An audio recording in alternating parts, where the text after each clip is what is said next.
guys, welcome to Fantasy Tip.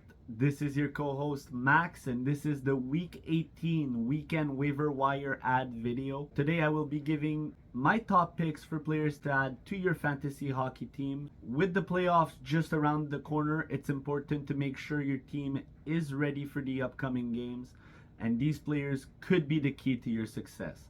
So let's dive in and see who you could and should be adding to your team in the next few days. First off, for the schedule, we've got 5 games Friday, 13 games Saturday, and 6 games Sunday. We'll start with the Friday and Saturday section. We have the Dallas Stars, the Los Angeles Kings, both New York teams, the Islanders and the Rangers, and finally the Pittsburgh Penguins. I personally find that there is a lot of good options in this section. At number 1, we have Brock Nelson, who's carrying an 11-game point streak. I think that's enough said. At number 2, we have Rickard Rakell, again, top Penguins line with Sidney Crosby and Jake Guentzel. Add on PP1 time. Brian Rust right under with Yevgeny Malkin and Jason Zucker, plays on the PP2. There's also Tyler Seguin, 1 assist in the last 8 games, a little bit of a cold stretch. I think he's due for a little something this weekend, don't you think? We also have Anders Lee, plays on the line with the hot Brock. Also has PP1 time and an excellent NHL caliber shot. We also have Jason Zucker, who's on that Yevgeny Malkin line. A lot of peripherals as always. You guys know I like Zucker. At number 7, we have Philip Deneau. With matchups at Anaheim and against Arizona, the Kings look to be a safe place for streamers this weekend. My first King is the Pizza Man himself, who got 5 points in the last 5 games. Philip Keedle. The major tear has finally come to an end. 2 scoreless back-to-back games to end the 9 points in 6 game streak that he had. Maybe the good luck resurfaces this weekend. He's still on that dangerous Rangers PP1. Victor Arvidsson, Dano's line mate, exploded for 3 points last game. That's not bad for a guy who only had 1 in the last 8. Back to that hot Rangers third line, Alexis Lafrenière, super consistent. The first overall is showing all his haters wrong right now. He's got 8 points in the last 9. Another King, the last one, Quinton Byfield, the number 2 overall, is playing top line minutes with Adrian Kempe and Anze Kopitar. The big man has 5 points in the last 8 games. He could be a very good streamer. Capo Caco completes that Rangers third line, who all make the ranking for a second straight week. PP2 with the Tarasenko show and Vincent Trocheck puts him in a great spot. Cal Palmieri has 2 goals, 5 assists, 7 points in 9 games since coming back from injury. He's the piece that completes the Anders Lee and Brock Nelson line. And finally, for deeper leagues and category leagues, Radek Faksa. Faksa has been a tool in my handbag for the last couple of years. He hits less than usual this year and hasn't really hit a stride at any moment. But right now he's playing line 2 minutes with Tyler Seguin and Marchment. They're not too explosive, but Faksa is a hell of a hockey player, and he's an excellent bottom 6 forward. I could see him be a super sneaky streamer this weekend. And here comes the most important part of the video, the Friday and Sunday games. This week, we're privileged to have 4 teams playing on both days. We've got the Chicago Blackhawks, the Edmonton Oilers, the Minnesota Wild, and the Ottawa Senators. At number 1, we've got Ryan Hartman, who I personally stacked a couple weeks ago in multiple leagues, wishing and hoping that he would take Sam Steele's spot on the first line. And finally, my patience is paying dividends. So if Hartman can stay out of the damn penalty box this weekend, his name should get on the score sheet. I think he is the most valuable streamer at the moment. At number 2, Mathieu Joseph, top line with Stützle and Brady Tkachuk. Effort never lacks in his camp. Max Domi, top line minutes, top power play with Patrick Kane. He's got 6 points in the last 10, but by the way he plays, he should have more. Ridley Gregg, the rookie, sits between DeBrincat and Claude Giroux. Get some PP2 time. He's got 3 assists in his first 7 games this season. Shane Pinto has a goal, 3 assists, 4 points in the last 7, but he's down to the third line, still playing with Drake Batterson, and also plays on the PP2. We also have Tyler Johnson, who since he's been back, he has a solid top 6 spot in Chicago, including PP1 time. I added him for the week. He hasn't done much in the first 2 games. I'm hoping that he gets on the score sheet. And finally, we have Ryan McLeod. He's only there because I had to put an Edmonton Oilers player. I'm just kidding. McLeod is up to 5 goals in the last 10 games. He's now on the Edmonton Oilers' third line, plays PP2, very little, and also plays penalty kill. I think Ryan McLeod is a better choice than the Sam Steeles, Jordan Greenway, Kaylor Yamamoto, and Andreas Athanasiou that did not make the list. They've all been terrible recently for fantasy purposes. So these are the guys who I would stick with. And finally, we have the Saturday and Sunday section, which is, of course, the biggest for this week. There is 7 teams playing. That is the Arizona Coyotes, the Colorado Avalanche, the Columbus Blue Jackets, the Nashville Predators, the New Jersey Devils, the St. Louis Blues, and the Toronto Maple Leafs. At number 1, Michael Bunting plays next to Austin Matthews and William Nylander right now. Last week he made the ranking playing with Tavares and Mitch Marner. This guy always play with star-stud player. Therefore, he's always a great ad. Then we have Braden Shen, who's compiled 5 goals, 3 assists, 8 points in the last 8 games. His teammate Robert Thomas has 2 goals, 4 assists, 6 points in his last 6. They're both at a point per game pace at the moment. Andre Palat has 6 points in the last 4 games, plays on line 1 with the Devils, and also has a PP1 spot. At number 5, we have Nick Schmaltz. Nick had been going down in the rankings in the last couple of weeks due to his inconsistency. But the Yotes are 4-0-3 in the last 7 games, and during that stretch, Schmaltz has compiled 6 goals, 5 assists for 11 points. He's back in the top 5. At number 6, Boone Jenner. He still has top line, top power play minutes. Leads the Blue Jackets in goals this season. At number 7, another Blues player, Ryan O'Reilly, who just got back from injury.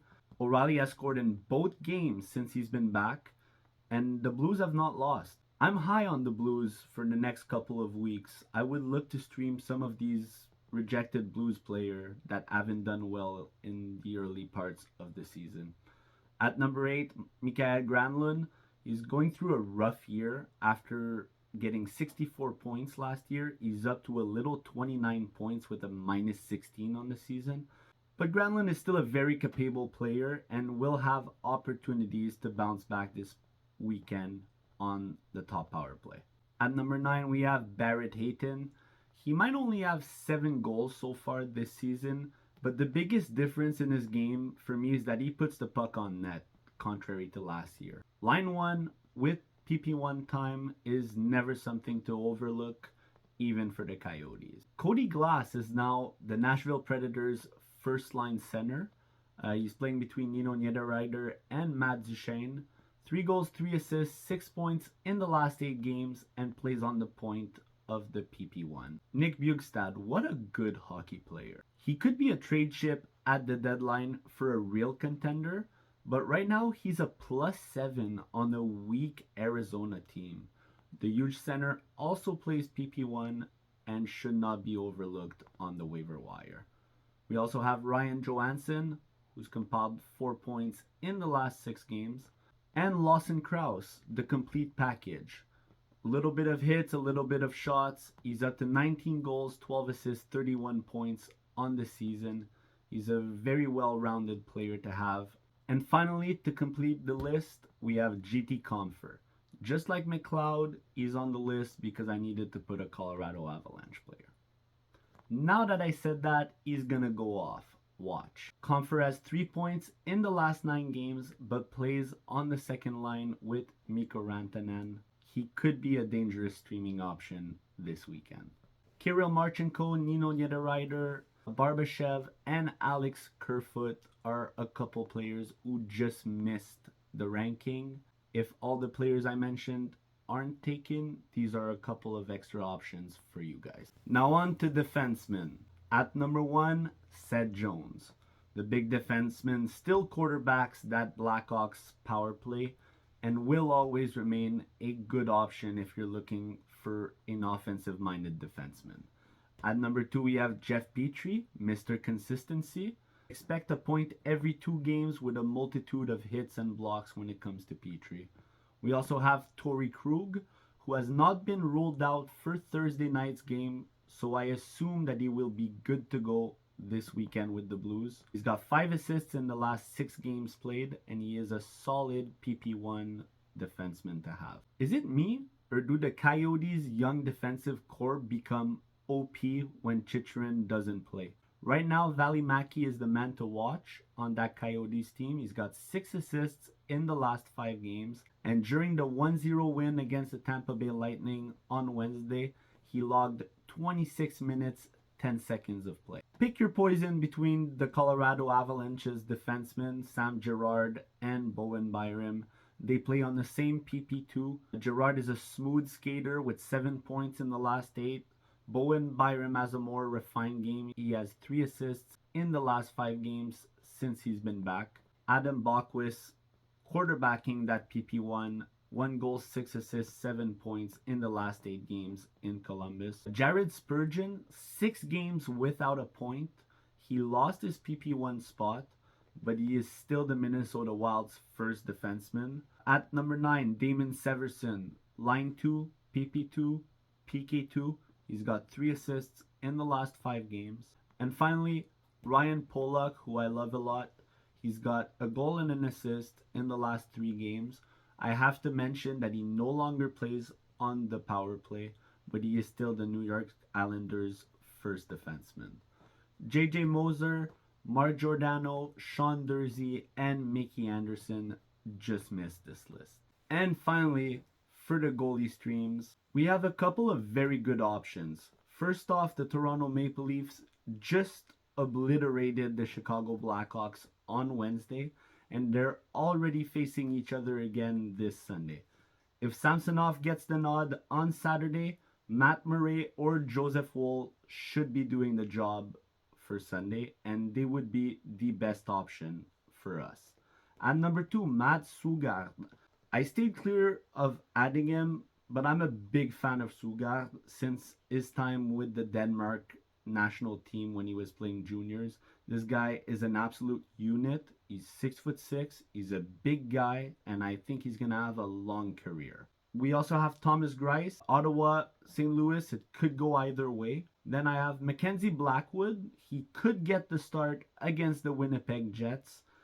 David Riddick at New Jersey. That's a little bit dangerous.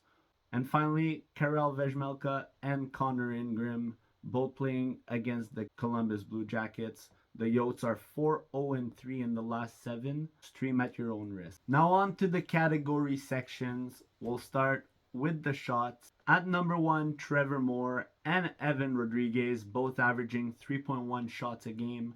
Ricard Raquel at 3. Anders Lee at 2.6. Brian Rust and Victor Arvidsson at 2.5. We have Ryan Hartman and Jason Zucker at 2.4 and Alex Iafallo at 2.2. For the block categories now, we have a couple of Minnesota Wild defensemen on top. Jared Spurgeon and Jonas Brodin averaging 2.2. Andrew Peak and Connor Murphy at 2.2 as well. Scott Mayfield, Jake McCabe, and Ryan McDonough all averages 2.1 blocks a game. For the hit categories now, Matt Martin, an absolute truck at 3.8 hits a game. Jérémy Lauzon also at 3.8 hits a game. His teammate Tanner Jeannot at 3.7. Josh Archibald at 3.5. Jack McBain at 3.5. Arten Zub at 3.2. And Noel Achery at 3.1. Anaheim Ducks defenseman Simon Benoit also averaging 2.9 hits a game. For the face-off categories, of course, second straight week we have Boone Jenner averaging 11.4 face-offs a game. Jean-Gabriel Pajot averaging 10.7 faceoffs a game. JT Compher as 9.9. Ryan O'Reilly 9.6. Ryan Johansson 9.1. Philip Danault has 8.8. We also have Sean Corrali at 7.8. David Kampf and Max Domi at 7.3. And finally, Nick Bjugstad at 7.1. And that's it for today, folks.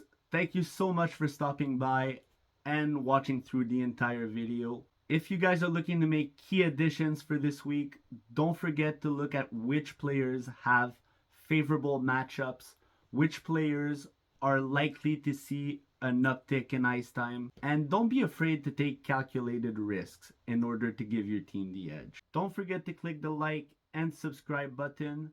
I wish all of you good luck. Go get those W's, and I will see you next week for more content like this one.